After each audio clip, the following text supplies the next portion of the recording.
nada, buen provecho. Ojalá que disfruten el desayuno. Sean ustedes bienvenidos al lanzamiento de una nueva alternativa médica para los síntomas relacionados con las enfermedades gástricas que Carnot Laboratorios está lanzando hoy aquí en este lugar en México. Soy Daniel de Iturbide y estoy feliz de acompañarlos, sobre todo para conocer este lanzamiento, para escuchar este interesantísimo panel, Tegoprazan, la nueva solución médica para las enfermedades gástricas. Déjenme hablar con datos, como se debe. En México existen más de 40 millones de personas que sufren, o voy a corregir, que sufrimos acidez, gastritis o reflujo. Esto estoy segurísima que más de uno aquí lo entiende, causa dolor, agruras y sobre todo un deterioro en la calidad de vida, en la calidad del sueño y por ende en la productividad de nuestro día a día. Habitualmente, este tipo de enfermedades son tratadas con medicamentos tipo Prazol. También estoy segura que muchos de ustedes saben de qué les estoy hablando. Pantoprazol, omeprazol, pero eso, diría la canción, es cosa del pasado. Expertos refieren que estos no cubren todas las necesidades de los pacientes, pues requieren más de una dosis al día, tomarse únicamente acompañados de alimentos y no están combatiendo los síntomas, sobre todo nocturnos, los síntomas que tanto nos afectan por la noche. Desde hace más de 30 años que no existía una innovación médica para este tipo de enfermedades. Pero hoy se acabó esa sequía de innovación y Carnot Laboratorios le da la bienvenida al tratamiento PCABS Tegoprazan, el bloqueador de ácido competitivo de potasio que dará rapidez, y eso es lo más importante, al alivio de quienes padecen estas enfermedades. No me digan que no es una buena noticia. Para hablar de esta nueva alternativa, quiero dar la bienvenida a Edmundo Jiménez Luna. Él es CEO de Carnot Laboratorios.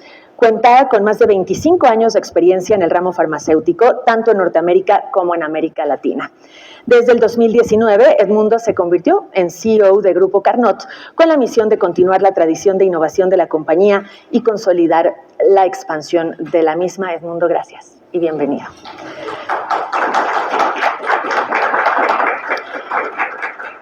También nos acompaña esta mañana el doctor Carlos Alberto Reyes. Él es director médico de Carnot Laboratorios, es médico especialista en pediatría, cuenta con una maestría en nutrición clínica y un posgrado en educación por parte de la Nova Southeastern University en Florida. Tiene más de 20 años en la industria farmacéutica. Bienvenido, Carlos. Y para completar el panel está con nosotros, y se lo agradecemos de igual forma muchísimo, el doctor Luis Raúl Valdovinos. Él es médico cirujano, cuenta con una especialidad y subespecialidad en medicina interna y gastroenterología por el Instituto Nacional de Ciencias Médicas y Nutrición Salvador Subirán. Actualmente se desempeña en altas especialidades como endoscopía y motilidad gastrointestinal en el Instituto Nacional de Ciencias Médicas y Nutrición Salvador Subirán. Bienvenido también. Muchas gracias.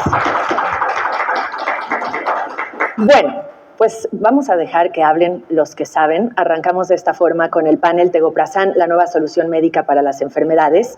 Y yo quisiera empezar, más allá de si ustedes quieren dar unas palabras introductorias, preguntándole al doctor Carlos cuál es la situación. Ya hablábamos de algunos datos, pero los que saben son ustedes, la situación actual de las enfermedades gástricas en nuestro país.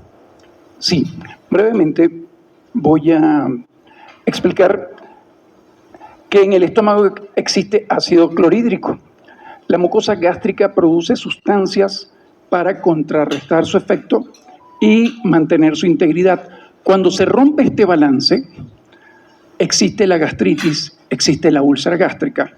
De igual manera, cuando este ácido sube al esófago o pasa a las porciones proximales del intestino, sucede la esofagitis o las úlceras duodenales, respectivamente.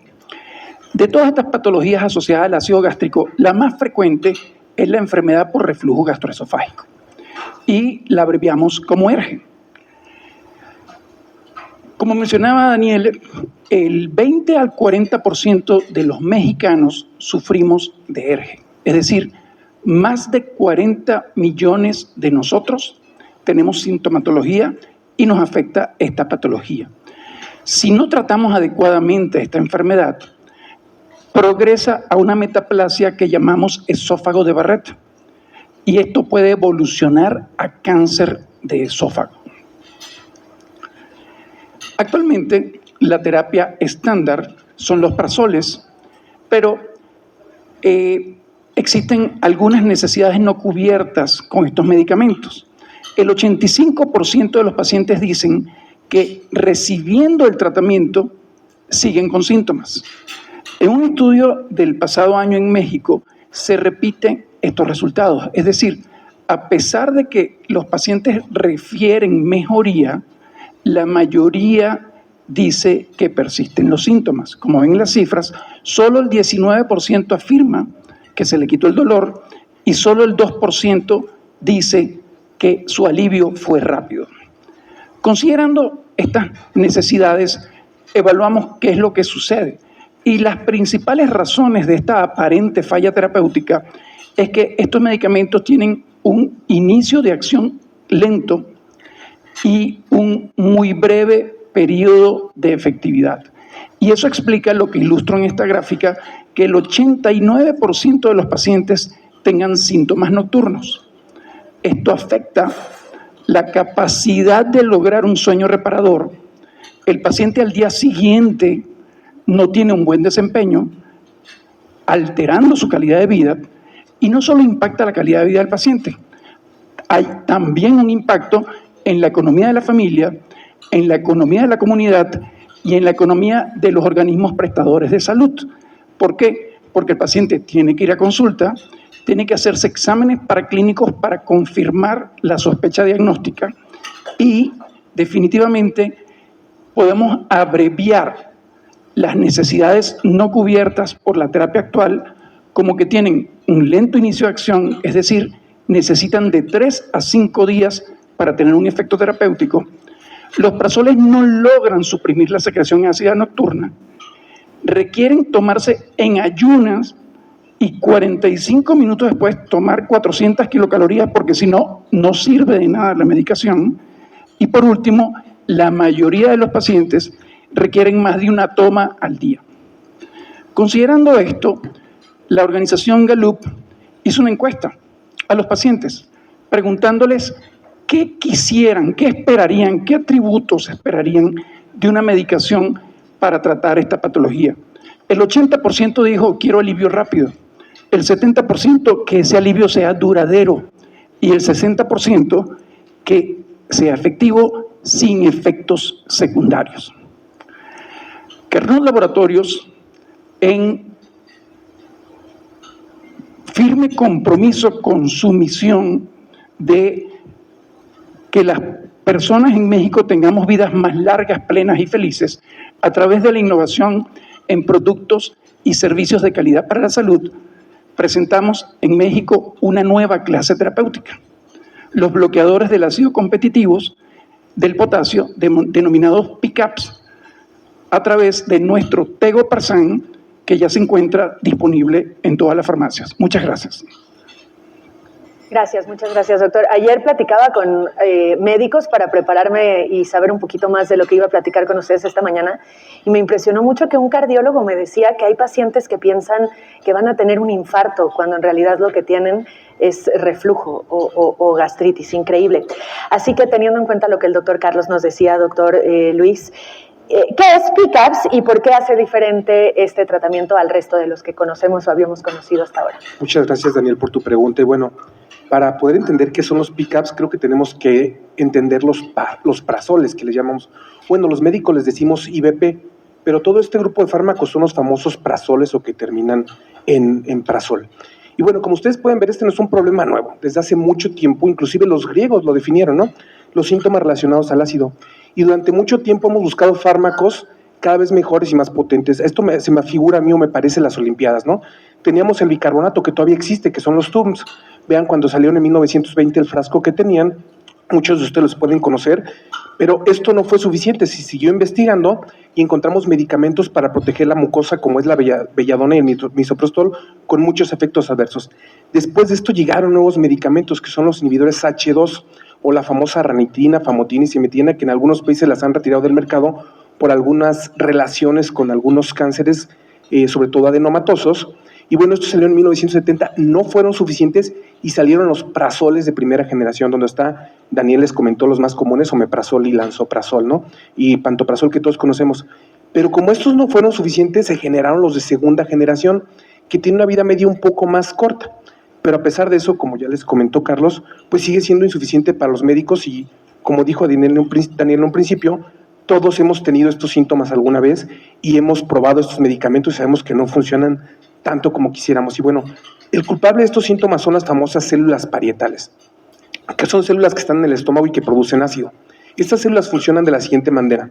Necesitan 3 estímulos de acetilcolina, gastrina y histamina, y una vez que tienen estos 3 estímulos generan la famosa bomba de protones. Sé que está muy complejo, pero vean, la bomba que dice HK ATPasa es la famosa bomba de protones. Es donde se unen los prazoles.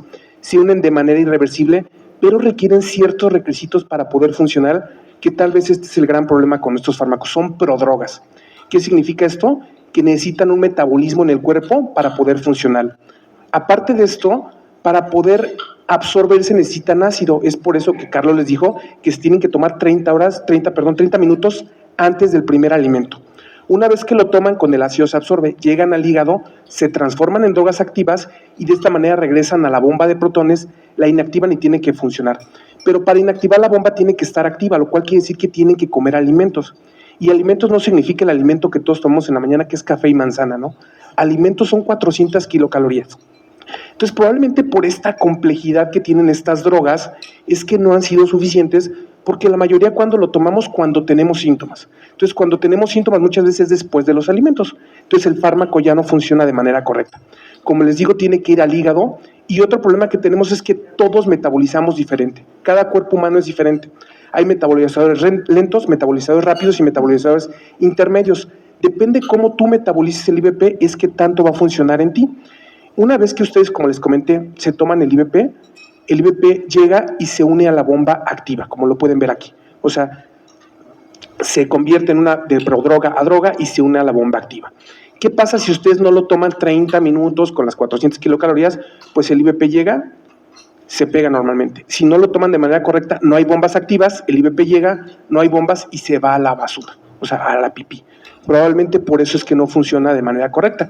Y como pueden ver ustedes en esta gráfica, tenemos los prazoles de primera generación y los de segunda generación, y como pueden ver, todos tienen una vida media muy corta, lo cual hace que pues, tengamos, como les comentaron, necesidades no cubiertas en ellos. Los pickups son diferentes. Los pickups no se unen a la bomba, se unen al canal del lado que está de la bomba. Potasio. Se necesita un intercambio de potasio para poder funcionar la bomba de protones. Bloqueando este canal, la bomba ya no funciona. Entonces el pickup se pega al ladito de la bomba de protones. O sea, es un fármaco diferente, no es un prazol más. Se pega a la bomba de al lado y la ventaja que no es una prodroga. En cuanto ustedes la toman, se pega a este canal, lo inhabilita y la célula ya no puede generar ácido. Como les comentó Carlos, la mayoría de los pacientes, ustedes pueden ver hasta el 50%, solo el 50% se toman el IBP de manera correcta, la otra mitad no se lo toma de manera correcta. Inclusive hay un estudio donde habla que cuando nosotros damos la receta al paciente, a muchos gastros se nos olvida 30 minutos antes del desayuno. Y aparte de que se nos olvida, cuando lo ponemos, el paciente solo sigue la indicación un mes, después del mes se lo olvida y se lo toma cuando quiere. Es por eso que hay un bajo apego al tratamiento, como pueden ver aquí. Solamente el 60% el 30% de los pacientes, 38%, se toman de manera correcta el IBP.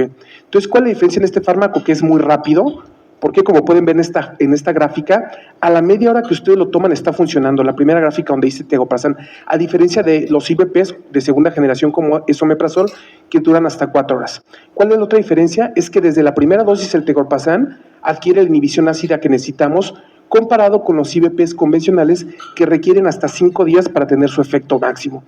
Y la otra ventaja que tiene es el famoso control del ácido nocturno, que es un problema que hacemos actualmente los médicos. Damos doble dosis de IBP y además agregamos un inhibidor H2, y aún haciendo esto tenemos problemas porque los H2 después de 15 días no funcionan. Entonces, como pueden ver, el tegoprazán funciona de manera correcta durante la noche, tiene un mayor tiempo de inhibición del ácido comparado con los IBPs, tiene mejor control del ácido nocturno, y esto es independiente del metabolismo del paciente.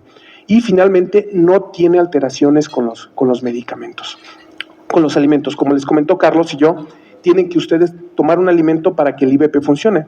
Y como pueden ver en este estudio, independientemente de a qué hora se tome el paciente el tegoprazán va a funcionar. Entonces, probablemente estas son las grandes ventajas que tienen estos fármacos comparados con los IVPs. No son prodrogas, son drogas que ya están activas, tienen un enlace a la bomba lateral de protones, el enlace es reversible comparado del IVP, que es irreversible. El efecto es desde la primera dosis, no necesitan esperar 3 a 5 días, no se afecta por los polimorfismos genéticos y tienen mayor efecto durante la noche, y esa es la gran ventaja de estos fármacos, Daniel.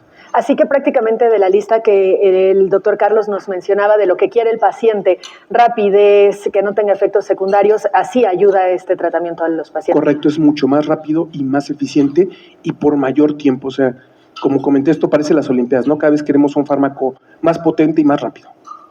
Sobre todo con la comida mexicana. Exactamente. Que a veces vamos allá del café y la manzana por acá. Bueno, esta innovación, y esta es la segunda buena noticia, ya lo vimos, tiene múltiples beneficios para los mexicanos, pero para conocer un poquito más del proceso que se llevó a cabo para que esto fuera posible, les doy justo la segunda buena noticia. Hoy es el lanzamiento en México, pero México es el segundo país apenas en recibir esta alternativa a nivel mundial. Así que le agradecería muchísimo a Edmundo que nos platique un poquito cómo fue todo este proceso de Carnot Laboratorios, cómo se involucraron en esta innovación para que hoy estemos aquí presentándola y escuchando esta gran noticia para tantos. Muchas gracias, Daniel. Claro que sí. Me voy a permitir levantarme tantito para conversar con ustedes. Antes de entrar a todo el detalle de lo que tuvimos que hacer para que ese producto esté el día de hoy disponible, quiero contarles que en el caso de Carnot, hemos decidido desde un principio que nuestro modelo de negocio se base fundamentalmente en la innovación. ¿Eso qué quiere decir? Que todos los productos, los medicamentos o los servicios que ponemos a disposición de los pacientes tienen que tener algo que sea innovador y que sea de beneficio para ellos. En nuestra misión nos basamos justamente en eso, en que los pacientes tengan algún beneficio que les haga tener una vida mejor o más larga o más feliz. Carnot tiene más de 80 años en el mercado, es una empresa farmacéutica mexicana, aunque hoy tenemos presencia en prácticamente toda Latinoamérica. Dentro de Carnot, diferente de algunas otras empresas mexicanas y muy característico de Carnot, tenemos una empresa dentro de la empresa que se dedica exclusivamente a hacer desarrollo e investigación de nuevos productos. Tenemos más de 70 científicos trabajando día a día en alrededor de entre 70 y 80 proyectos en este momento, pero ese número cambia evidentemente dependiendo de los nuevos proyectos o de los proyectos que llegan a su culminación. Esa innovación y ese equipo empezaron a trabajar en este proyecto hace más de 7 años. Por ahí del 2016 se inició detectando la necesidad de la que nos ha hablado Carlos y de la que nos ha hablado el doctor Valdovinos, de aquellos pacientes que sufren de alguna enfermedad relacionada con el ácido. Nos dimos cuenta que no estaba completamente satisfecha y ahí iniciamos a desarrollar y a buscar un medicamento que lo lograra. Pasamos en el siguiente año una aprobación interna donde vimos que era viable tecnológicamente hablando y era viable desde el punto de vista de mercado. Y de ahí seguimos todo el proceso que normalmente tiene que seguir un medicamento, sobre todo un medicamento nuevo que pasa al comité de nuevas moléculas. Después de que ha sido aprobado por los expertos en ese comité, se somete a COFEPRIS el dossier con toda la información del producto y finalmente en el mes de marzo de este año obtuvimos la aprobación de COFEPRIS para poderlo comercializar en México. Como bien dijo Daniel, somos el segundo mercado a nivel mundial que tiene el beneficio de poderlo tener solo después de Corea. ¿Por qué razón? Bueno, porque nosotros empezamos desde hace mucho tiempo a trabajar en este proyecto, pero este producto está siendo ya sometido y aprobado en muchísimos países. En este momento lo está analizando la FDA y seguramente en breve tendrá alguna aprobación se está aprobando en todos los países de Asia, de Europa, etcétera, ¿no? Es un producto que va llegando a todos los países y, sin embargo, nosotros tenemos el privilegio de poderlo tener aquí. Antes, como ya se ha dicho, tenemos en México más de 40 millones de pacientes que tienen o han tenido algún problema relacionado con la enfermedad, y para muestra un botón. Ya dijo Daniel que ella pertenece al club, yo también. ¿Quiénes de los aquí presentes tienen o han tenido algún problema con el ácido? Uy. ¿Sí? De ese tamaño es la importancia de este producto, sobre todo en el mercado mexicano, donde pues la alimentación que tenemos, el tipo de vida que llevamos no siempre nos ayuda a resolver el problema. Entonces, eso se traduce en un mercado que es alrededor de 30 millones de unidades por año, que vale más de 5,000 millones de pesos y que tiene un crecimiento compuesto de 8% en valores y de 10% en unidades. Eso quiere decir que cada año 8%, 10% más tienen este problema y la necesidad de resolverlo. ¿Qué ha pasado en el único mercado donde ya se lanzó este producto? Aquí lo que ustedes pueden ver es que más o menos se lanzó en marzo del 2019 y para diciembre del 2021 ya es el líder en el mercado coreano, con un tamaño de 3.3 veces el tamaño que tenía el líder del mercado en ese momento. Y lo que es para mí más impresionante es que en los primeros 6 meses ya vendía lo mismo que el líder. ¿Eso por qué? Simple y sencillamente porque el beneficio es tan notorio para quien lo necesita que automáticamente, una vez que lo conocen, los médicos lo prescriben a los pacientes y los pacientes evidentemente se ven beneficiados y continúan con el proceso. Y eso es básicamente lo que yo quería compartirles el día de hoy. Muchas gracias. A mediano plazo, Edmundo, este es el plan que tiene Carnot, llegar prácticamente a los 40 millones de personas que tienen algún síntoma de estos que tantos aquí tenemos. Yo diría que un poquito más, ¿no? Bien. Porque nosotros hoy lo estamos enfocando al mercado mexicano porque estamos en México. Pero como les dije al principio, nosotros tenemos presencia en prácticamente todos los países de Latinoamérica.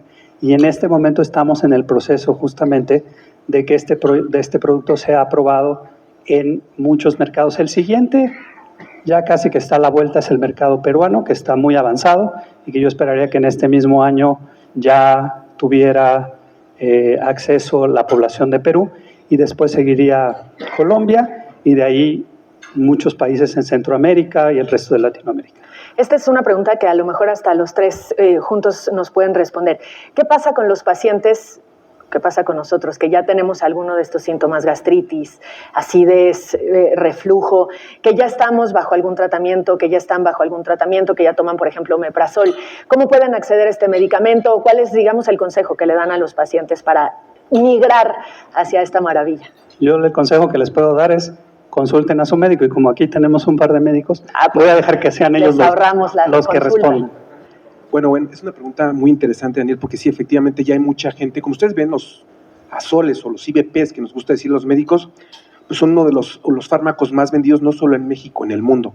¿Y por qué? Pues bueno, por la estadística. El ácido está relacionado con todas estas enfermedades, pero bueno, no solo estas. Los síntomas que parecen que pudieran ser ácido pueden ser por otras patologías. Entonces es importante, ¿qué síntomas da el ácido? Daniel lo dijo al principio, platiqué con un cardiólogo y me dijo que los pacientes pueden llegar a sentir que se infartan. Efectivamente, muchos pacientes llegan a urgencias con dolor de pecho, idéntico al infarto, incluso se puede a las mandíbulas o a los hombros.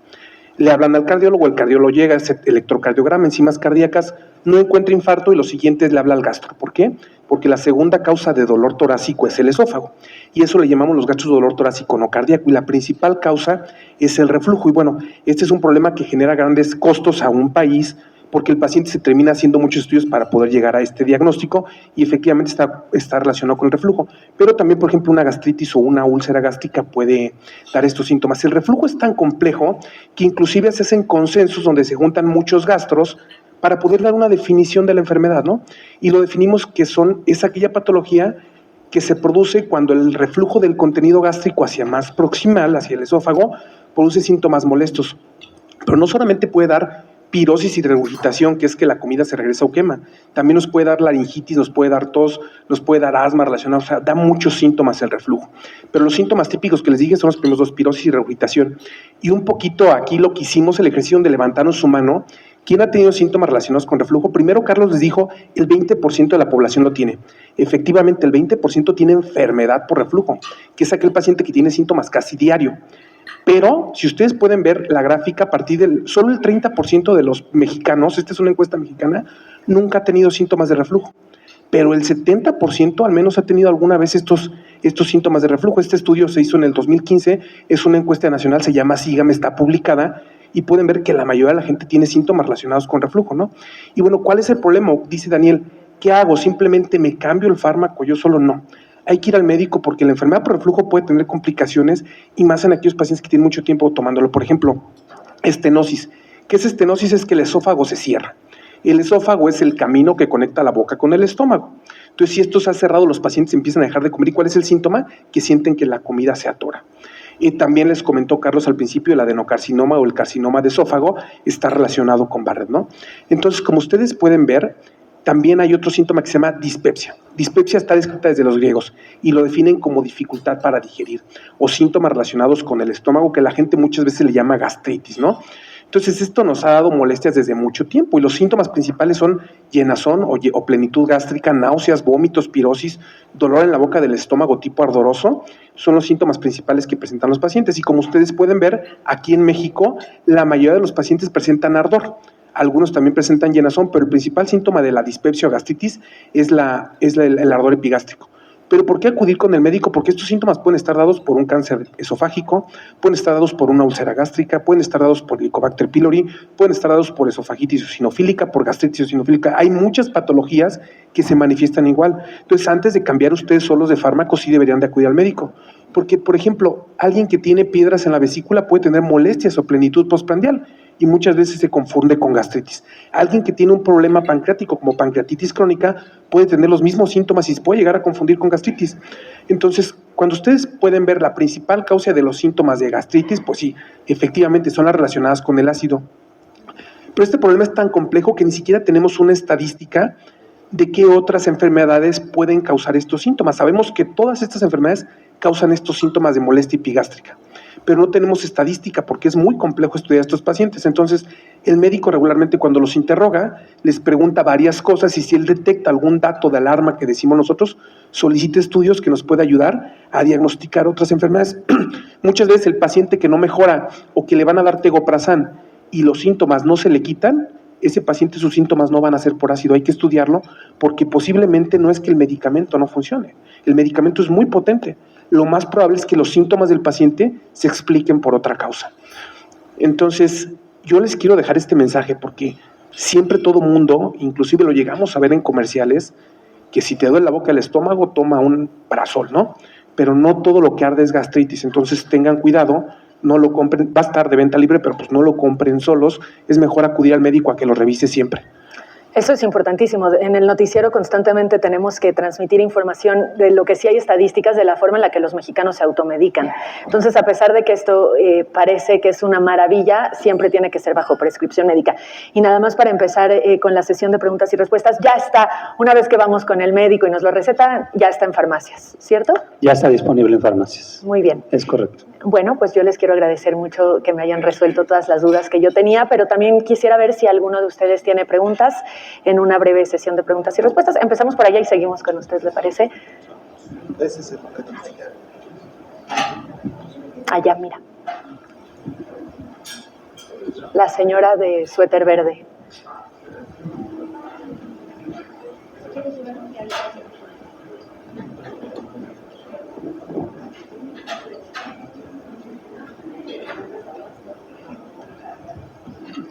Buenos días, Antonieta Sea. Disculpen, ¿este medicamento a partir de qué edad se puede utilizar? ¿Está recomendado también para niños?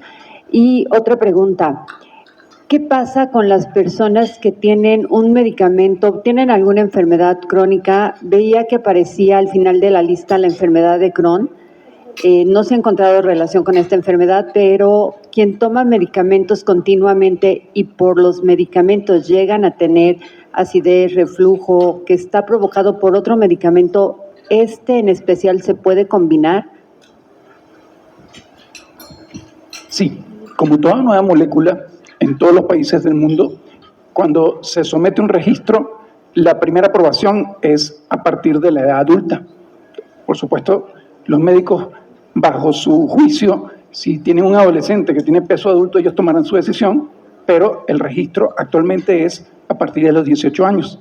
Con respecto a los usos concomitantes con otras enfermedades, voy a dejar al experto.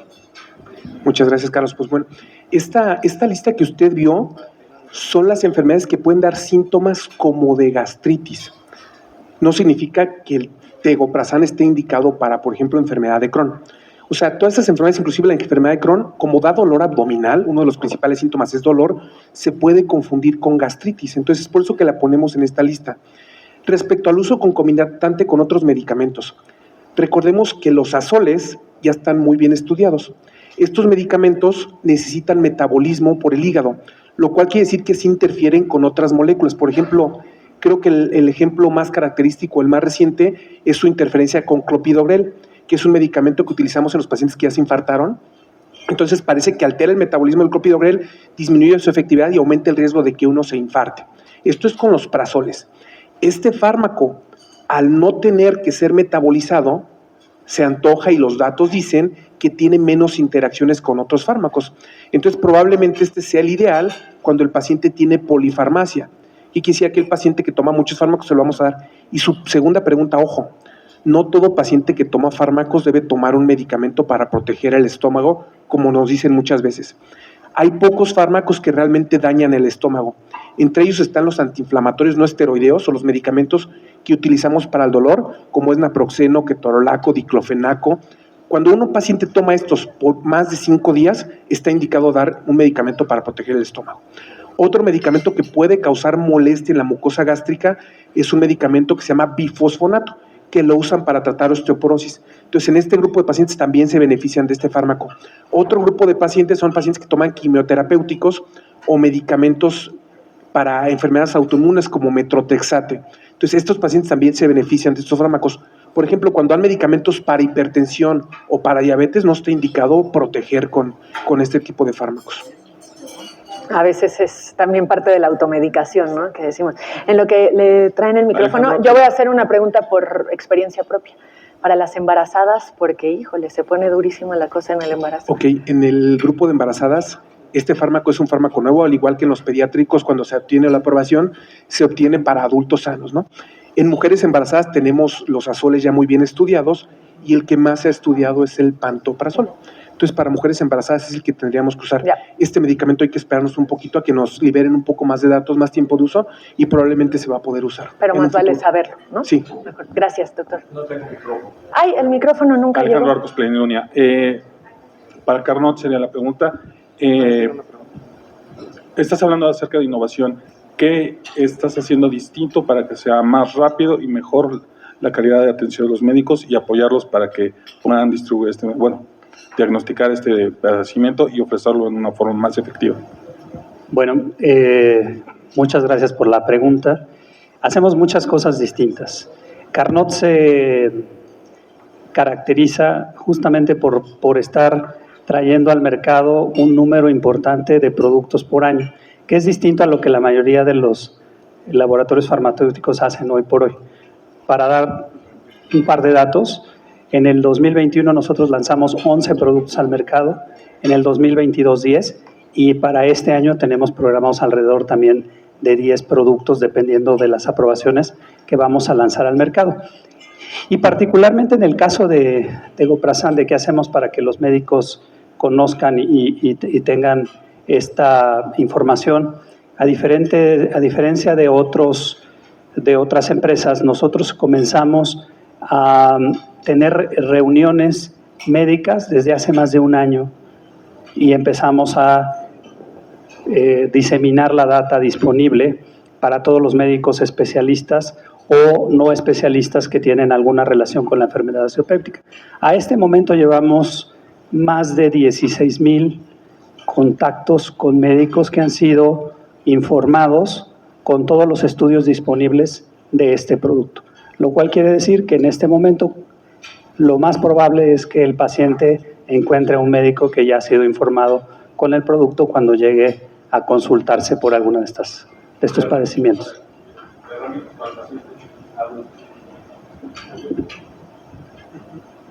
Sí, para complementar la pregunta anterior, donde nos decías cómo acompañamos al médico a que diagnostique y utilice esta innovación, la verdad es que, al igual que otras empresas farmacéuticas, se invierte mucho en educación médica continua, pero mucho más, tanto así que el año pasado, Carnot Laboratorios, fuimos reconocidos por el Consejo Nacional de Medicina con el premio del Caduceo de Esculapio, que solo se le había dado a instituciones educativas hasta la fecha. Entonces, sí se está haciendo un esfuerzo de educación médica continua importante. La segunda pregunta era con respecto a los pacientes.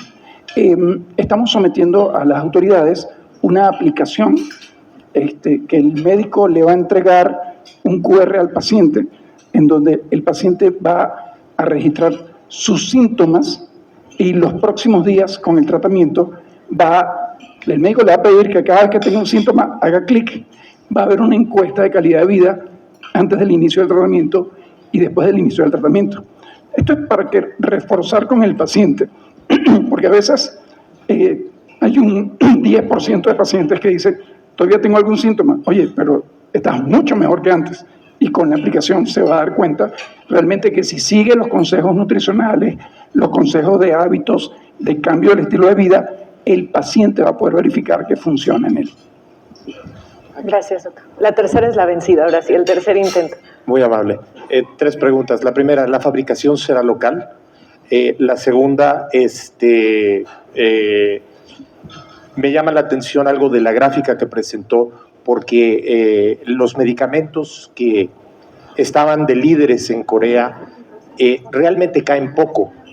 Lo que se ve es un super crecimiento de este Tegoprazan, que me imagino que abre las posibilidades de que personas que no estuvieran medicadas o que no estuvieran abiertas a tomar este tipo de medicamentos lo hagan.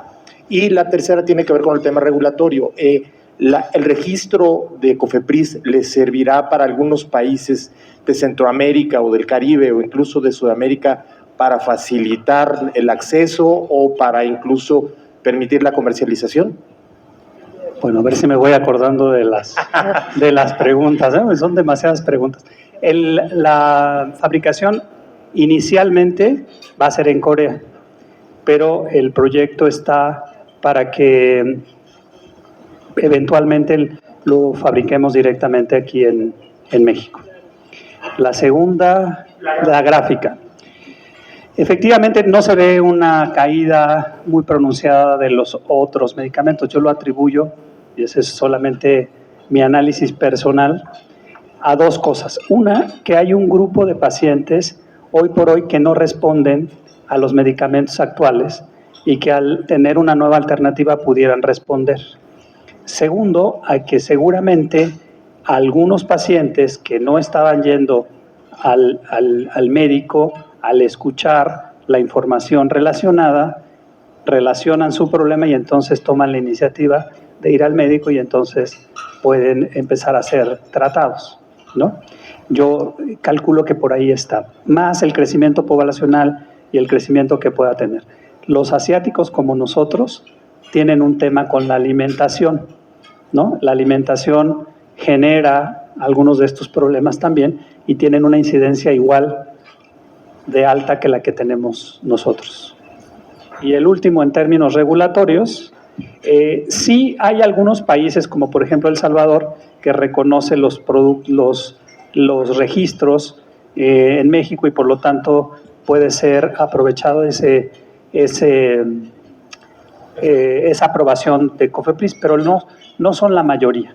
En la mayor parte de los países tenemos que ir con el proceso local de aprobación para que sea analizado por los expertos locales y entonces nos den la venia para poderlo comercializar.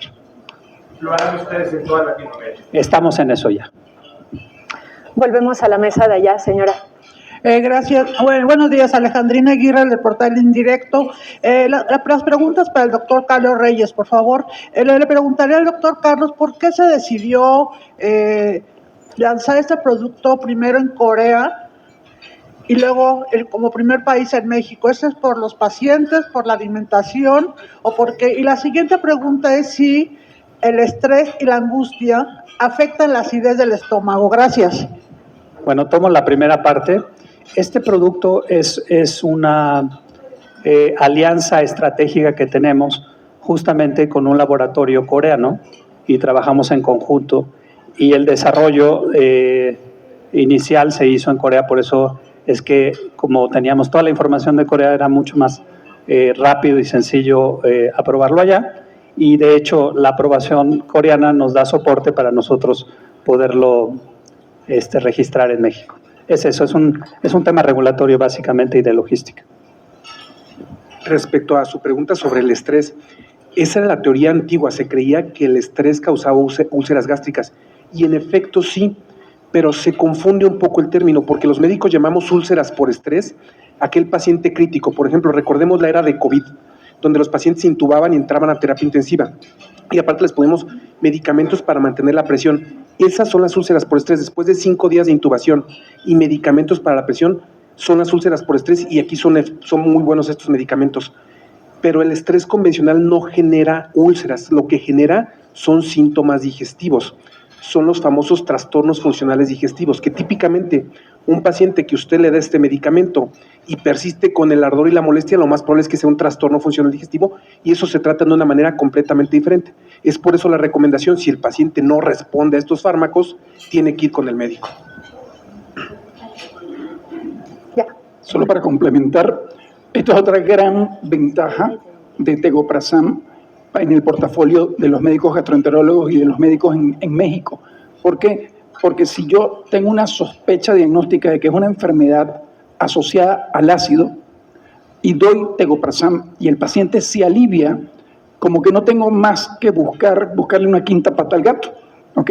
Como vemos con los medicamentos que existían previamente, un alto porcentaje de pacientes seguían con síntomas, entonces el médico está obligado a hacer una endoscopia, hacer una pechimetría, una impedanciometría, o sea, se incrementan notablemente los costos. Con Tegoprazan, la prueba terapéutica va a ser muy útil para evitar consultas y estudios posteriores. Gracias. Sí, de este lado. Buenos días. Son varias preguntas. La primera es si las personas con hipertensión pueden consumir este medicamento.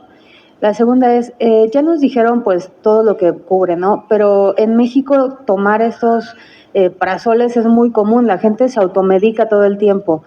Quisiera saber dos cosas. Uno, ¿cuáles son los efectos adversos que puede tener para la salud estar consumiéndolos constantemente?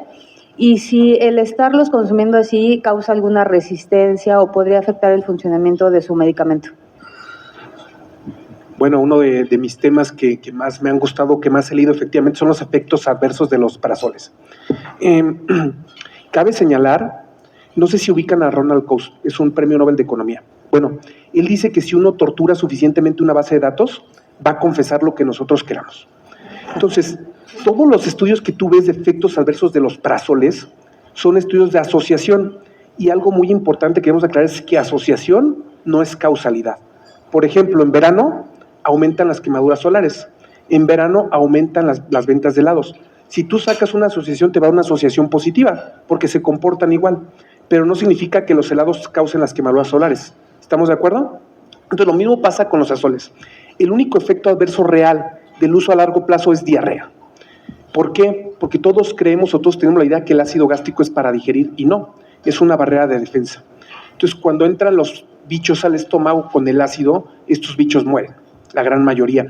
Pasan pocos al duodeno. Los que nos dan más problemas son los que son resistentes al ácido, que llegan al duodeno y nos dan diarrea, ¿no? Entonces, si tú a un paciente le das estos medicamentos, vas a quitar la primera barrera de defensa y efectivamente los pacientes que toman azoles o prazoles tienen 2 episodios más de diarrea al año comparado con los que no lo toman. Entonces, es el único efecto adverso real que te debe de preocupar por la supresión ácida. Es la pregunta que me acuerdo, no sé si respondí todas. ¿Qué fue lo que dije? O sea, con hipertensión. Claro. Sí, de hecho sí, pero ojo, Si el paciente tiene una enfermedad relacionada al ácido e hipertensión, lo puede tomar. Para proteger el estómago de los medicamentos antihipertensivos, no. No sé si respondí la pregunta. ¿Sí? Allá. Buenos días, Sebastián Silverman de Milenio. Tengo dos dudas en este punto. Primero, ¿cuál esperan que sea el alcance en México? Y una va dirigida un poquito relacionada como lo que dijo mi compañera, que las personas se automedican constantemente. ¿Cómo esperan contrarrestar un poco esto para que vayan al médico y reciban un tratamiento adecuado? ¿Cuál es la campaña que piensan dar o cómo esperan contrarrestarlo un poco?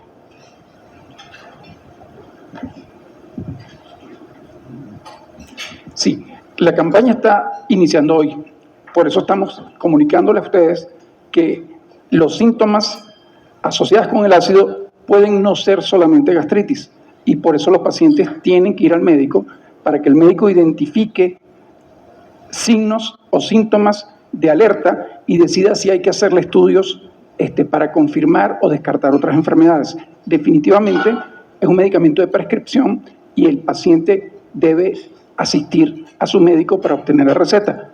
No obstante, todos sabemos lo que va a suceder. Si el paciente va a la farmacia y solicita, es muy probable que se lo suministren. Eso es básicamente lo que estamos haciendo en nuestras campañas. Siempre colocamos consulte a su médico. ¿Faltó algo? El alcance. Haz el alcance, por favor.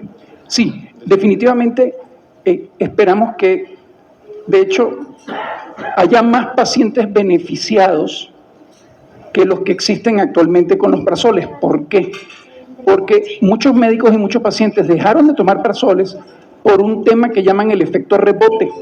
Es decir, yo tengo síntomas de acidez, empiezo a tomar el prazol, me siento mejor, pero cuando lo paro, resulta que los síntomas de acidez son peores.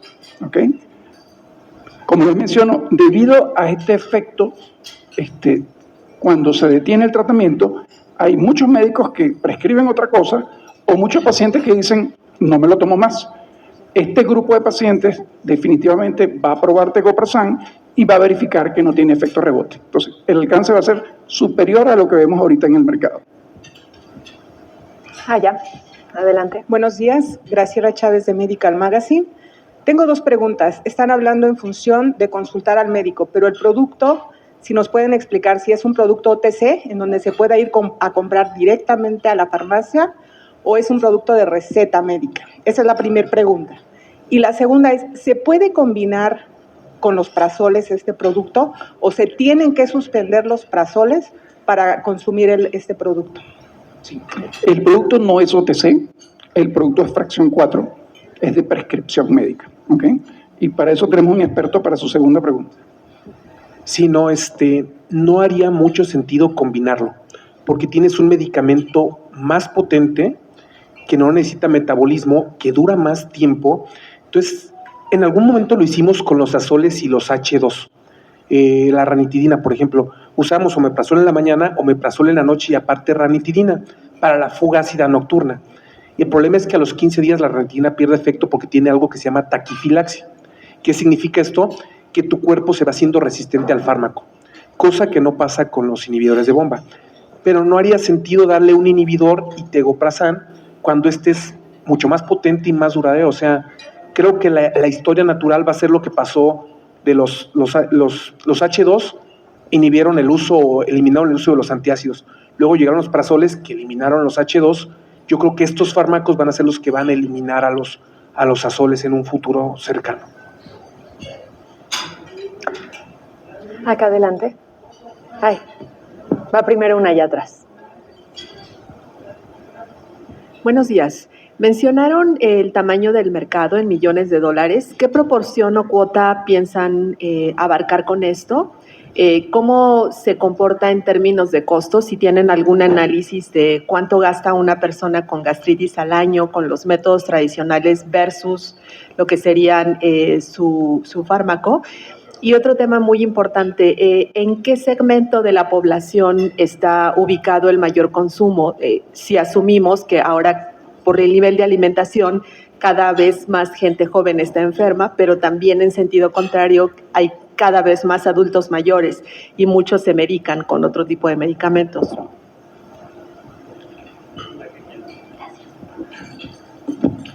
Sí. Con respecto a la farmacoeconomía, definitivamente cuando comparamos el costo de los prazoles de segunda generación, que la mayoría de los pacientes terminan tomándose 2 veces al día, vamos a aclarar, todos los prazoles o IVP fueron registrados en el mundo con una dosis de 1 vez al día. ¿Okay? Como la mayoría de los pacientes persisten con síntomas nocturnos, el médico o el paciente por automedicación decide tomarlo 2 veces al día. Eso duplica el costo del tratamiento y de entrada lo haría mucho más costoso que adquirir tegoprazán. Muy bien. Con respecto a costos en estudio de farmacoeconomía, sí estamos trabajando en costo-efectividad, porque por lo que les mencioné, si el paciente responde, simplemente el médico no tiene más nada que buscar. ¿Okay? Inicialmente, si un paciente tiene síntomas de gastritis, el médico general le indica un medicamento para el ácido y si el paciente responde, lo deja en paz. Se supone que la mucosa gástrica o esofágica se recupera y vuelve a ser la misma trituradora de basura que era antes. Entonces, puedo comer lo que me da la gana y no tengo síntomas. Evidentemente hay pacientes que tienen factores de riesgo que hacen que se repita el cuadro. Esto, en los pacientes que no responden, como vemos con los prazoles, que la mayoría siguen con síntomas, obliga al médico general a referirlo al gastroenterólogo. El gastroenterólogo hace otra prueba terapéutica con otro medicamento, ¿ok? Y si el paciente sigue con síntomas, está obligado a descartar otras patologías.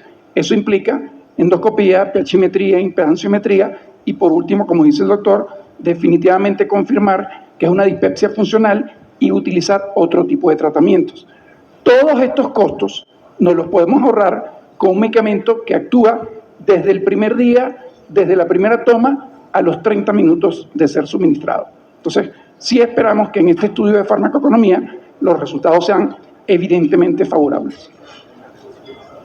Y no hay que olvidar que muchas veces, bueno, yo lo veo en el consultorio todos los días, ¿no? Los pacientes no solamente tienen una sola, tienen un procinético y un antiácido. Entonces, si tú sumas los costos de 3 fármacos y que muchos de ellos lo toman 2 o 3 veces al día, al final de cuentas incluso sale más caro que recetar un solo fármaco como de este tipo. Entonces yo creo que sí es costo-beneficio para la gran mayoría de los pacientes. El grupo de edad me parece que faltó, ¿no? Ok, esa te la puedo contestar yo. ¿En qué edades? Tal vez lo podemos traspolar un poco al uso de los IVPs. Está muy bien estudiado y a mayor edad hay más uso de IVP. La gráfica es muy clara. Conforme más años tenemos, más probabilidad tenemos de estar consumiendo estos medicamentos. Es por eso que los estudios de asociación sale que la gente que toma IVPs tiene más infartos, pues porque la gente tiene más años, o tiene más eventos vasculares cerebrales porque tiene más años, ¿no? Entonces, típicamente a mayor edad, más consumo de estos fármacos. Acá. Buen día, José María Serralde de Top Management. ¿Van a distribuir el medicamento en hospitales públicos, en el sector público? ¿Sí o no? ¿Y a partir de cuándo? Sí, el medicamento acaba de llegar a México y tenemos que hacer un dossier, que lo estamos haciendo, para someterlo a las autoridades sanitarias del sector público y obtener la clave necesaria para poder participar en las licitaciones. Sí, estamos trabajando en ello, definitivamente. ¿Tenemos tiempo para una pregunta más? ¿O ya nos vamos a aparecer a la mañanera y no queremos eso? Yo nada más una precisión. El CEO decía que tegoprazán es se desarrolla a través de Corea, México, ¿no? O sea, que surge de los estudios y todo de Corea, México. ¿Es así? ¿Es correcto? ¿Sí? Y si me puedes decir el valor del mercado, usted hablaba del valor del mercado que está generando este tipo de medicamentos. Y en México, ¿cuál sería la expectativa de pues no sé, venta? Porque usted hablaba de unas ventas de 168 millones en Corea. ¿Es así? Sí. El mercado en México está alrededor de los 5,000 millones de pesos, que eso vendría siendo como 250 millones de dólares, depende del tipo de cambio. Si seguimos así va a ser más. Más dólares. El desarrollo efectivamente es una alianza estratégica entre un laboratorio coreano y nosotros aquí en México, y la mayor parte de los estudios se han hecho en Corea, y sin embargo estamos iniciando algunos estudios ya en pacientes mexicanos. La patente, tenemos una alianza estratégica, no quisiera entrar en los detalles del convenio que tenemos, pero nosotros tenemos todos los derechos de comercialización y de uso del producto para toda Latinoamérica. Muchas gracias a los tres de nueva cuenta. Felicidades a Carnot Laboratorios. Y colegas, muchas gracias por habernos acompañado. Ojalá que hayan disfrutado su desayuno. Muy buenos días y que tengan un gran martes. Muchas gracias.